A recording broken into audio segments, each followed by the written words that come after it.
Shalom, nama saya Pastor Jonathan Lim. Pada siang hari ini saya akan memberikan sedikit renungan untuk menghibur Anda, karena seperti yang kita mengetahui bahwa pada saat ini kita semua di lockdown dengan adanya coronavirus yang meresahkan banyak manusia sementara ini di seluruh dunia, termasuk juga di Amerika. Kita mengetahui coronavirus ini sangat potent dan sangat deadly, dan juga sudah infeksi banyak orang di seluruh dunia. Kalau tidak salah kurang lebih 2 juta orang di seluruh dunia. Kurang lebih ada 154 negara yang kena infeksi. Dan juga mungkin sementara ini di Amerika sendiri kurang lebih ada 25.000 orang telah meninggal dalam waktu tempo yang begitu pendek, karena ini virus sangat bahaya, dan juga karena bagaimana mereka menyebar itu sangat tidak diketahui. Dan kasihannya bahwa banyak orang yang telah mendapat infeksi tersebut tidak mengetahui bahwa dia membawa infeksi kepada orang lain juga. Beda dengan virus yang dulu-dulu dengan adanya SARS maupun Ebola, yang kita mengetahui kalau mereka ada infeksi, mereka tentu simptomnya itu yaitu mereka sakit.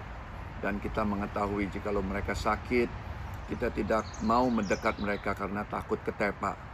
Dan sementara ini coronavirus sangat bahaya, karena kalau kita ada infeksi di dalam tubuh kita, seandai kata kita tidak akan melihat bahwa kita sedang sakit.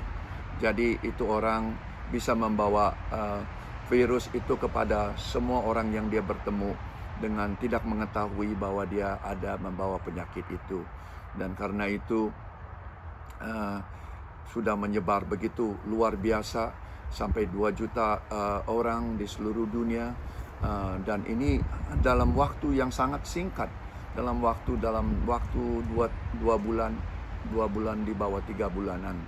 Dan karena itu banyak orang yang resah, banyak orang yang khawatir, termasuk keluarga kami juga demikian. Tetapi walaupun kita mesti diam di rumah, yaitu menjauhi, tidak boleh bertemu dengan teman-teman, tidak boleh keluar makan, tidak bisa menjalankan bisnis atau bekerja di kantor, dan selanjutnya seluruh menjadi satu kejadian yang luar biasa yang belum pernah dialami oleh banyak negara. Dan ini juga telah memberikan ekonominya sangat buruk, karena orang tidak ada pekerjaan, karena mereka mesti di rumah dan tidak bisa bekerja, tetapi mereka tetap mesti makan dan membayar mortgage atau rent. Karena itu banyak orang yang sangat susah, sangat sedih, dan sangat khawatir, dan sangat penuh dengan bimbang. Walaupun mereka ada kesempatan berdiam di rumah dengan keluarga. Dan lucunya dengan penyakit ini kita tidak boleh pergi ke gereja, tidak boleh bertemu orang lain, tidak boleh bertemu dengan saudara sendiri. Inilah kejadian yang sekarang ini sangat luar biasa. Karena itu saya akan memberikan sedikit renungan dengan hati yang murni. Saya membawa renungan ini supaya Anda yang mendengar, saudara-saudara kami yang mendengar, bisa dapat dihiburkan. Karena kita mempunyai sesuatu yang orang banyak di dunia tidak mempunyai, yaitu kita mempunyai Tuhan Yesus. Karena itu saya akan membacakan sedikit dari Perjanjian Lama, di mana Raja Daud telah menulis satu buku di Mazmur, yaitu Mazmur 23. Bunyinya demikian. Jikalau saudara-saudara ada Alkitab bersama-sama, kita akan membaca dan kita akan merenungkan sedikit, karena di sini kita akan melihat di mana Daud ini, walaupun dia masih belum menjadi raja, waktu dia menulis ini dia masih remaja, jadi dia masih anak muda, tetapi dia punya hubungan yang luar biasa dengan Tuhan itu sangat dekat, sangat dekat. Inilah yang membuat dia tidak takut, tidak khawatir. Dan saya harap saya bisa membagikan sedikit apa yang Daud menulis dan juga perasaan Daud pada waktu itu, di mana dia tidak berasa ketakutan atau tidak berasa cemas dengan keadaan-keadaan yang sangat kritis di dalam penghidupannya. Mari kita membaca Mazmur 23 yang ditulis oleh Daud sendiri, dan kita akan membaca bersama-sama. Jikalau saudara ada Alkitab, mari membukanya, kita akan membaca bersama-sama. Mazmur 23. Tuhan adalah gembalaku, takkan kekurangan aku. Ia membaringkan aku di padang yang berumput hijau. Ia membimbing aku ke air yang tenang. Ia menyegarkan jiwaku.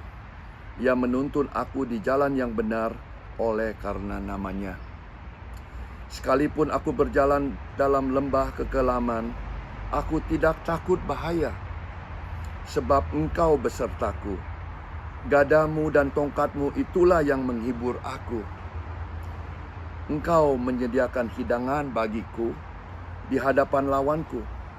Engkau mengurapi kepalaku dengan minyak. Pialaku penuh melimpah. Kebajikan dan kemurahan belaka akan mengikuti aku seumur hidupku, dan aku akan diam di dalam rumah Tuhan sepanjang masa. Amin. Mari kita berdoa bersama-sama. Kita akan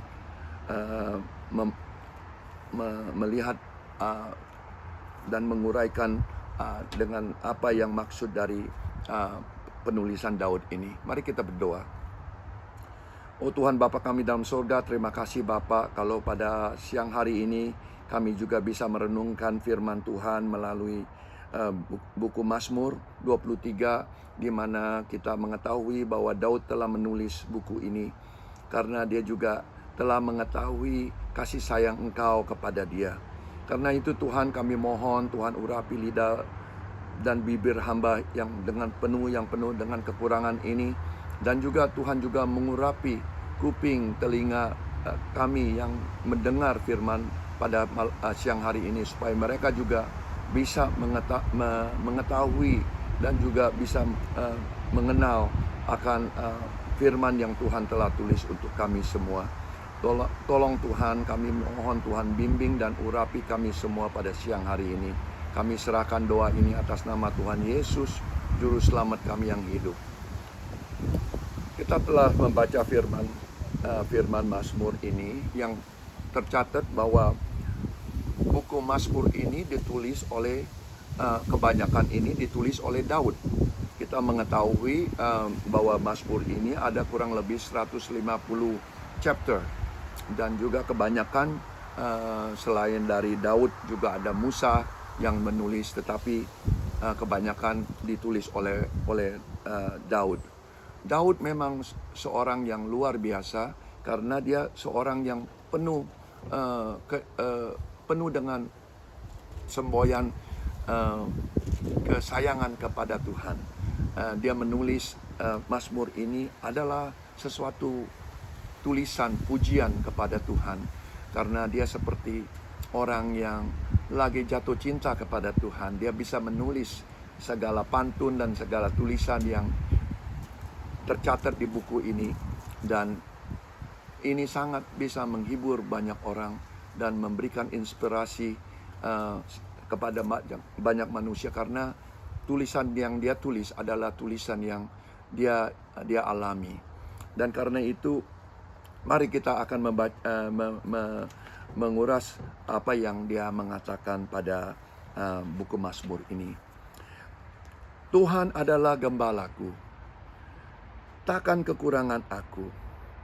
Ia membaringkan aku di padang yang berumput hijau.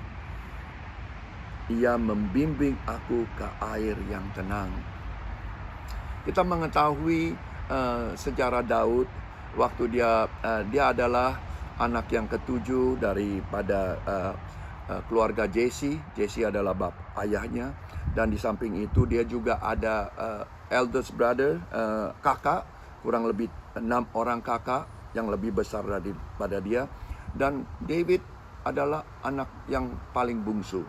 Nah, seperti kita mengetahui juga bahwa anak yang paling bungsu, umur yang tanggung-tanggung, berarti Daud waktu itu umur 12 sampai umur 15. Dia tentunya tidak sekolah, tetapi di sana dia bekerja atau menolong keluarganya untuk menjaga domba-domba ayah keluarganya. Berarti di keluarganya itu ada ternak, ada domba yang dia mesti jaga saat ini. Tetapi kakaknya semua mereka menjadi tentara Raja Saul. Jadi mereka memang semua keluarga yang begitu hebat, ganteng, kuat, besar, dan Daud tidak juga kalah Daud. Tetapi walaupun dia yang kecil, yang bungsu, tetapi dia sangat menyayangi pekerjaan yang dia kerjakan, yaitu menjaga domba-dombanya. Dan karena itu dia sebagai seorang gembala, dia tahu apa yang mesti dia kerjakan, seperti membawa domba-domba itu ke tempat yang penuh dengan makanan dan juga penuh dengan air yang tenang supaya dia bisa minum. Dan di situ juga dia menjaga seharian, tiap hari, tiap malam. Kadang-kadang dia mesti pergi ke tempat yang lebih jauh, jadi dia terpaksa mesti tidur dengan domba-domba itu. Dan Daud memang senang sekali dia sebagai seorang gembala, walaupun gembala dipikirkan waktu zaman dulu adalah profesi yang sangat-sangat tidak berarti. Maksudnya profesi yang rendah. Tetapi karena kasih sayang Daud terhadap keluarganya, maupun juga dengan apa yang profesi yang diberikan sebagai penjaga domba, gembala, dia tidak ada masalah. Maksudnya dia senang untuk menjalankan pekerjaan tersebut. Dan dia mengetahui sebagai satu gembala itu beda dengan orang yang kita panggil untuk menolong atau membayar mereka untuk menjaga domba-domba kita, yaitu namanya hireling. Bedanya yaitu kalau seandainya kata David atau Daud tidak mau mengerjakan pekerjaan itu, terpaksa ayahnya itu mesti memakai orang lain untuk membayar, untuk menjaga domba-domba yang mereka ada. Dan bedanya itu, orang yang bayaran itu hanya menjaga dengan apa adanya. Maksudnya dia tidak benar-benar memperhatikan kebutuhan domba itu, dan juga menjauhkan daripada bahaya dari serigala ataupun dari binatang-binatang buas yang mau menerkam domba di zaman itu. Dia pun kadang-kadang tidak begitu peduli. Bedanya itu. Dan juga kalau gembala yang sejati itu biasanya gembala itu mengetahui dan mengenal domba-dombanya, dan domba-dombanya itu mengenal gembala itu. Justru kalau seandainya kata Daud memanggil dengan suara yang nyaring kepada dombanya untuk datang makan atau datang ke sini, mereka ikut dengar suaranya karena dia sudah kenal. Dan juga kalau kita pakai hireling, orang bayaran untuk menjaga itu, kalau dia disuruh untuk memanggil domba-domba itu tidak akan datang karena dia tidak kenal suara-suara dari orang bayaran itu. Jadi Daud ini memang orang yang luar biasa. Di samping itu juga dia mengetahui bahwa domba itu beda dengan kambing, ya. Domba itu memang binatang yang sangat jinak. Berarti dia tidak bisa mencari makan sendiri, dia tidak bisa menjaga dirinya daripada serangan musuh atau serangan serigala dan segalanya, karena dia tidak ada gigi yang tajam, dia tidak ada horn atau tanduk untuk menangkis dari serangan-serangan binatang lain. Dan juga dia tidak bisa lari secepat kambing. Kambing itu ada tanduk dan juga dia bisa melawan dan juga dia lebih cepat larinya. Tetapi Tuhan sangat menyenangi domba. Kita mengetahui bahwa domba itu dipakai sebagai satu sacrifice, satu di mana Tuhan menerimanya dengan baik. Karena itu kita mengetahui bahwa Daud itu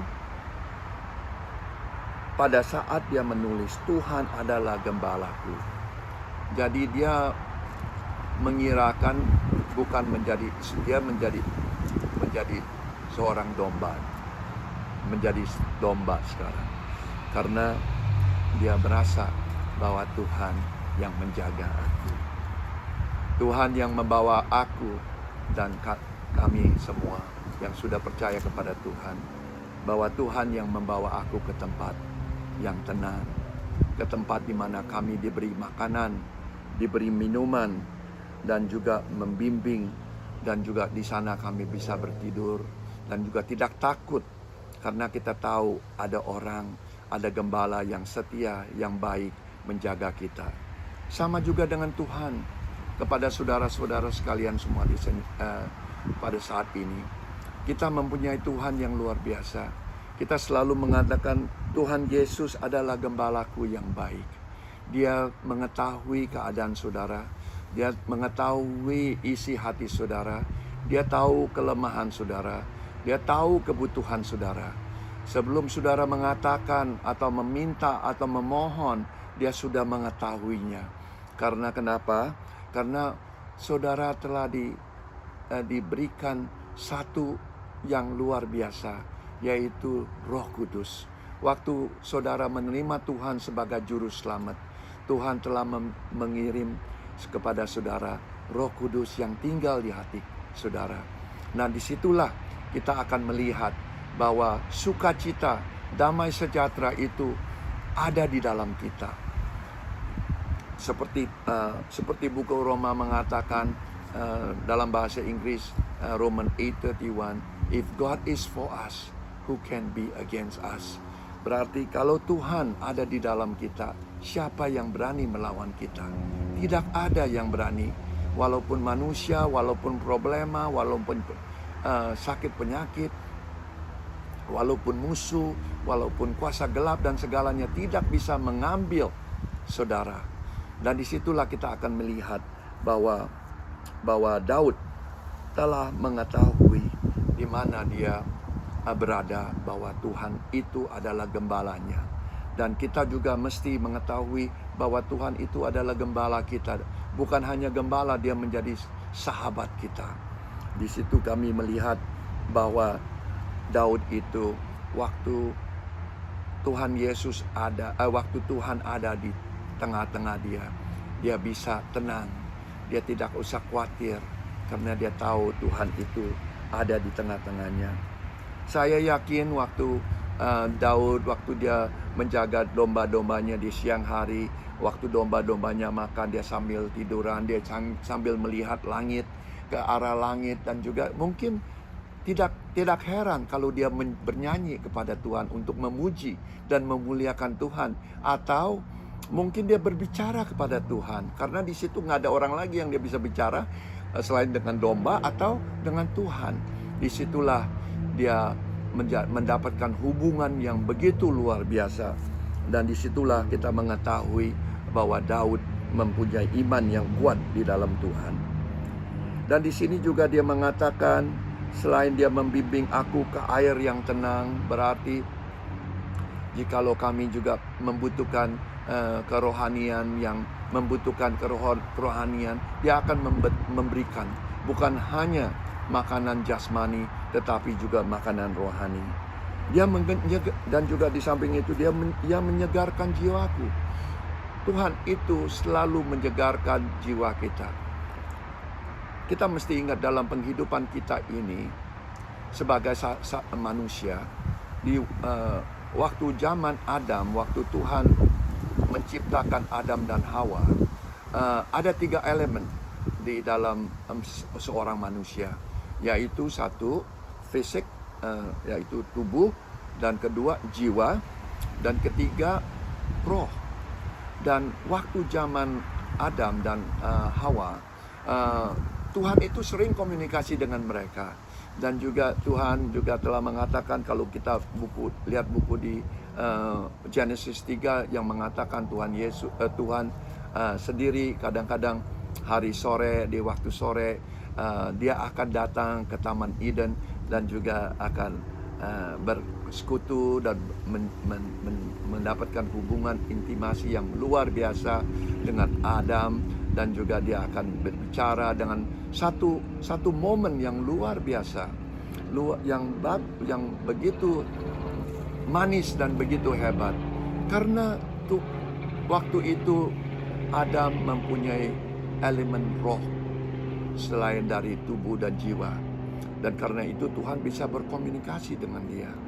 Tetapi Tuhan mengatakan kepada Adam, maupun Adam mengatakan kepada Hawa, bahwa Anda tidak boleh makan the tree of knowledge.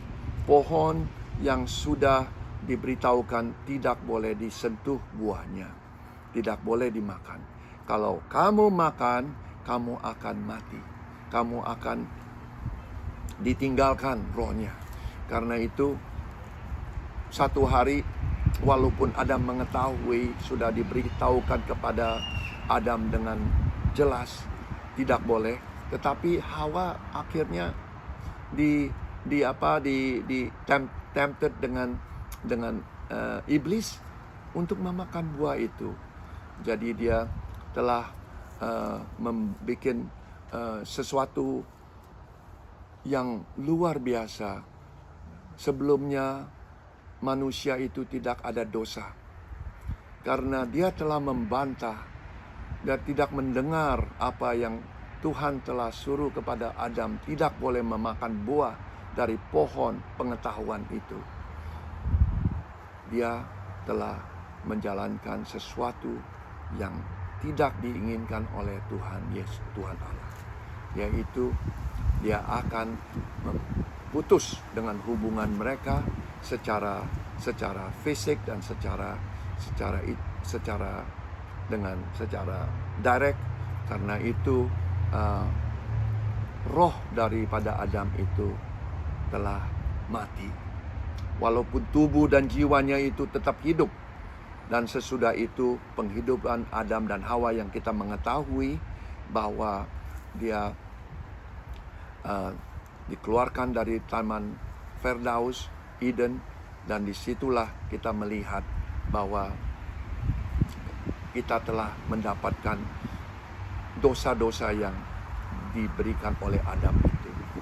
Dan disitulah kita mengetahui bahwa jiwa sebelum waktu sesudah Adam sampai Tuhan Yesus, kita mengetahui orang Yahudi tidak bisa berkomunikasi dengan Tuhan secara direct. Dia tidak bisa mengatakan, "Oh Tuhan, tolong kami," dan segalanya tidak boleh dan tidak bisa. Cuma dengan doa, dengan permintaan daripada priest maupun dengan Farisi atau scribe. Jadi dia melalui priest. Jadi untuk memohon maaf, dan segalanya itu mesti melewati priest. Jadi mesti ada pertengahan yang bisa, orang ketiga yang bisa membawa dia pengampunan dosa itu. Jadi dia tidak bisa seperti kita sekarang, "Oh Tuhan, ampuni dosa kita." Tuhan akan ampuni. Dan waktu zaman dulu tidak boleh, sebelum Tuhan Yesus datang. Nah, jadi kita melihat bahwa tubuh kita ini akan meninggal, tetapi jiwa kita ini tidak bisa meninggal. walaupun tubuh kita sudah mati, jiwa kita tetap hidup. Nah, di dalam seorang Kristen dan orang yang tidak mengenal Tuhan, tidak orang Kristen yang tidak mengenal Tuhan, matinya 2 kali. Satu, dia mati tubuh. Kedua, dia mati jiwanya. Berarti jiwanya itu mati, dia masuk ke neraka. Perpisahan dengan Tuhan. Perpisahan dengan Tuhan. Jadi dia masuk ke neraka selama-lamanya. Dan untuk Kristen, orang Kristen yang sudah mengenal Tuhan, bedanya itu dia sudah menerima Tuhan Yesus sebagai juru selamat, dan Tuhan Yesus sudah berjanji, kamu sudah memenuhi kasih sayang engkau kepada aku, dan juga kamu sudah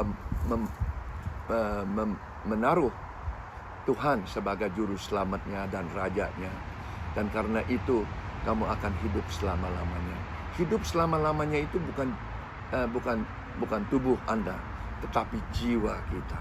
Kita akan hidup dengan Tuhan Yesus selama-lamanya. Disitulah kita melihat ia menjegarkan jiwa Daud. Waktu zaman dulu kita bisa mengatakan jiwa itu adalah emosi kita. Emosi kita, kemarahan kita.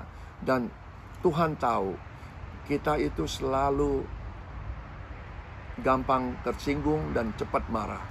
Tetapi dia mengatakan, dia selalu menyegarkan, memberi refresh my soul.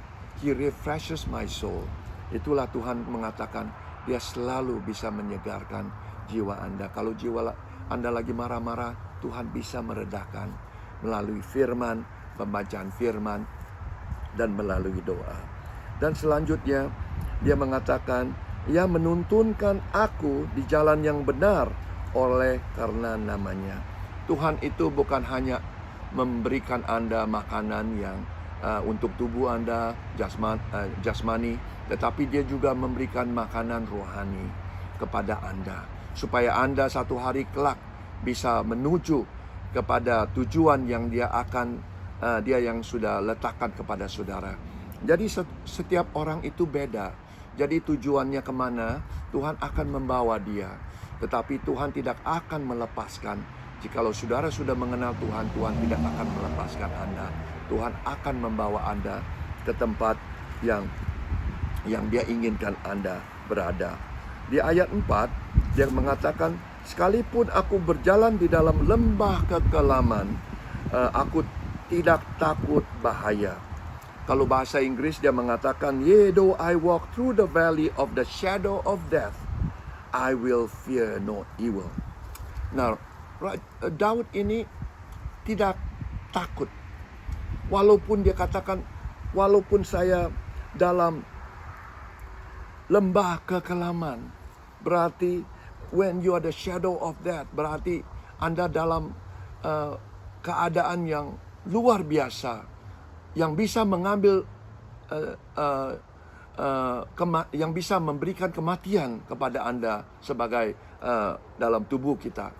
Dan walaupun demikian dia tidak berasa takut. Dia tidak berasa takut.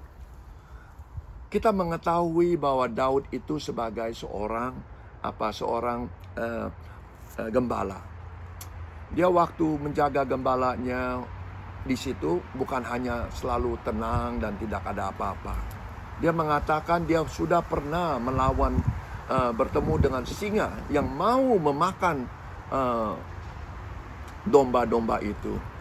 Dia ada 2 pilihan. Dia mau lari atau dia mesti melawan singa itu. Akhirnya dia melawan singa itu. Dan di situ dia bukan hanya lihat singa itu sebagai pengganas, tetapi dia tidak takut karena Tuhan ada di tengah-tengah dia. Dia kata apa? Aku tidak takut bahaya sebab engkau bersertaku. Keberanian Daud bukan dari tubuh Daud sendiri, bukan dari jasmaninya, tetapi dari rohaninya, dari imannya. Anda juga bisa melawan segala ketakutan saat ini yang kita berasa resah dengan corona. Karena kita jiwa kita itu telah dipegang oleh Tuhan. Walaupun tubuh bisa merusakkan kita, tetapi jiwa tidak bisa dirampas. Karena kita kepunyaan Tuhan. Dan di situ juga dia mengatakan dia tidak takut walaupun dia mesti bergulat dengan beruang. Di situ dia bergulat dengan beruang, bergulat dengan singa. Dia adalah anak yang kecil, umur 15, 16, 17. Mungkin dia punya weapon itu, dia punya untuk menangkis itulah adalah kayu dan sling. Apa tuh namanya yang untuk kita sambit batu itu, sling. Dan di situ dia tidak takut.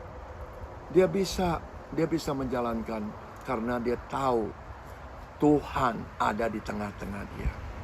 Saudara-saudaraku, kami tahu Anda berasa resah dan berasa takut.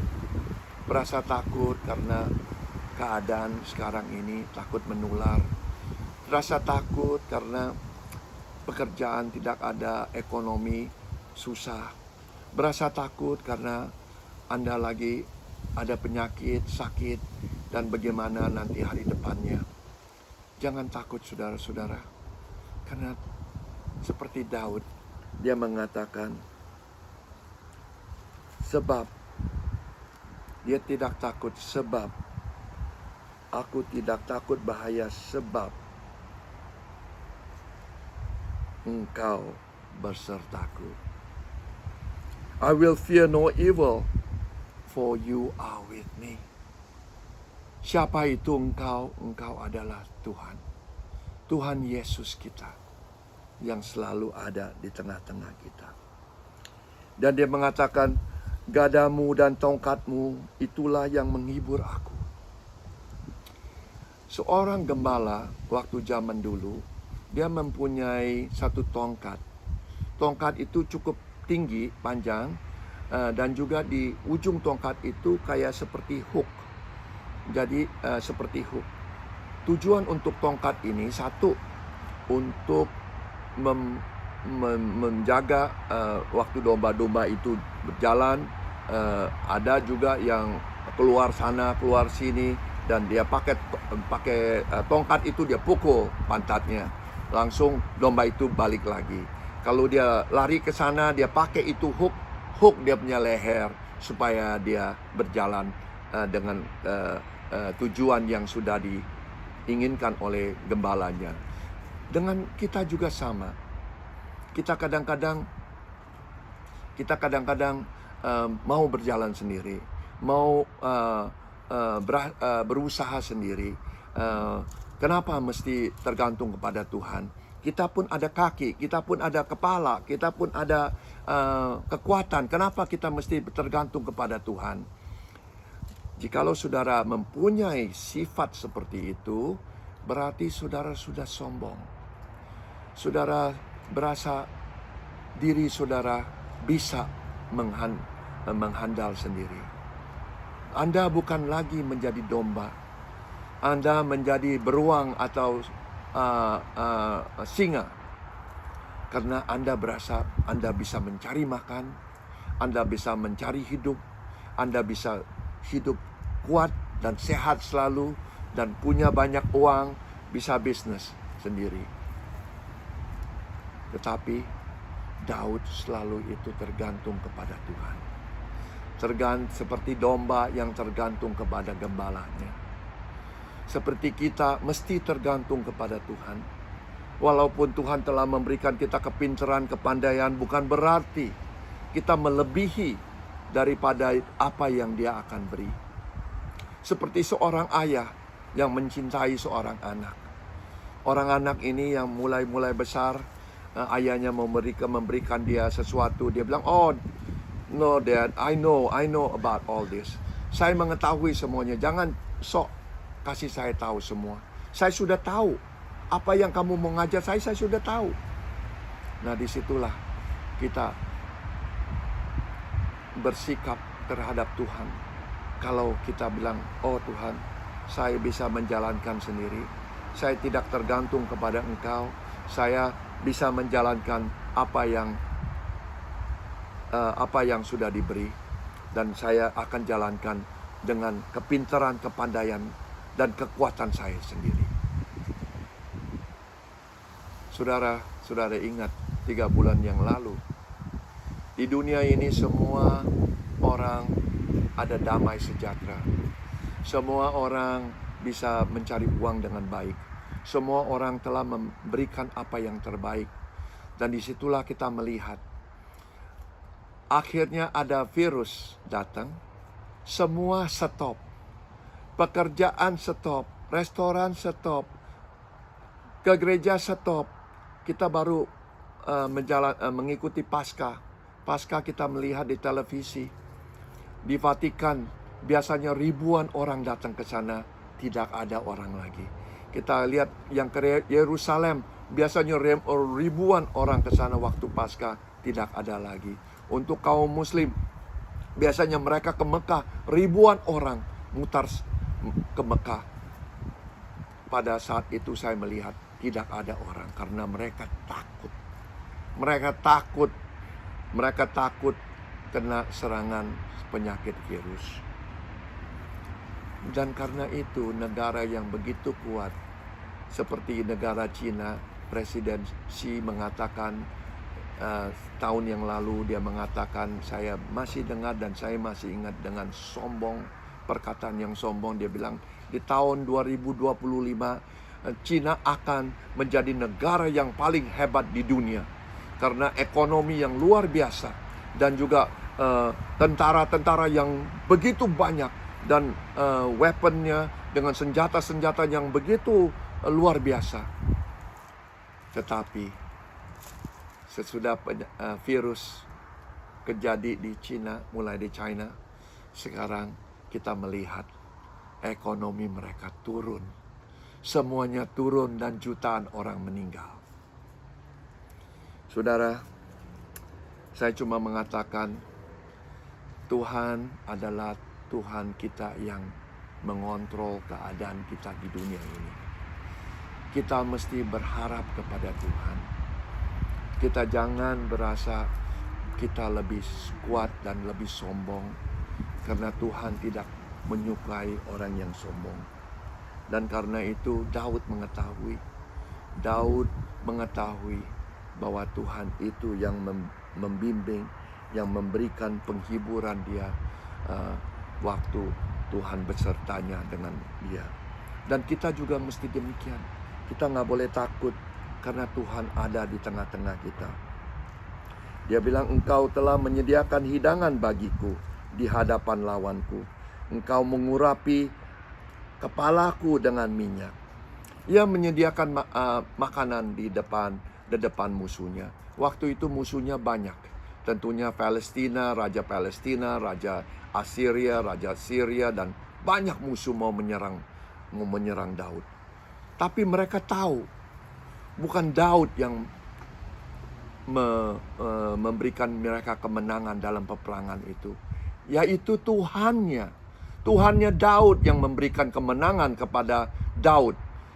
Sampai dia begitu kaya, sampai dia begitu hebat. Ada perkataan, dia kata Raja Saul bisa membasmi 1000 orang, tetapi Daud bisa membasmi musuhnya 10.000. Itu bukan karena dia, itu karena kekuasaan dari Tuhannya, yaitu Tuhan kita sendiri. Jadi di sini dia katakan, walaupun ada musuh-musuh di depan, saya tidak takut. Di situ musuh yang paling menyeramkan yaitu anaknya Absalom. Absalom itu seorang anak yang gagah, seorang putra yang begitu luar biasa, ganteng dan juga hebat, potensi menjadi anak rajanya. Tetapi karena sifatnya yang begitu tidak baik, dia marah dengan Daud dan dia kata dia akan matikan dia. Dia akan membunuh Daud dan dia menyerang Daud untuk mendapat kerajaannya. Dan disitulah dia menjadi musuhnya dari anaknya sendiri. Di situ kita melihat bahwa Daud kekurangannya adalah dia tidak bisa dia tidak bisa mengontrol kekeluargaannya, disiplin kekeluargaannya. Dan dia kata, walaupun demikian saya tidak takut. Dan di sini engkau mengurapi aku dengan minyak. Minyak itu lambang Roh Kudus. Dia kata Tuhan akan memberikan dia minyak seluruh tubuhnya, menyiramkan dia minyak dengan minyak, dengan Roh Kudus di tubuhnya. Karena itu dia tidak takut. Kita ada Roh Kudus di dalam kita. Tuhan kata tidak ada yang berani melawan Anda atau mengambil jiwa Anda, karena jiwa Anda di tangan aku. Tidak ada yang bisa mengambil dan melawan itu. Dan akhirnya kebajikan dan kemurahan belaka akan mengikuti aku seumur hidupku. Surely and goodness and mercy shall follow me all the days of my life. Berarti Tuhan itu akan membimbing Anda bukan sehari, bukan setahun, sebulan. Jikalau Anda ada hubungan baik dengan Tuhan Yesus. Jikalau saudara membawa Tuhan pertama dalam penghidupan Anda. Jikalau mengendarai kendaraan Anda, berikan kepada Tuhan yang mengendarakan. Menjadi yang drive the car. Kalau Anda menjadi pilot, berikan Tuhan Yesus menjadi pilot Anda dalam penghidupan Anda.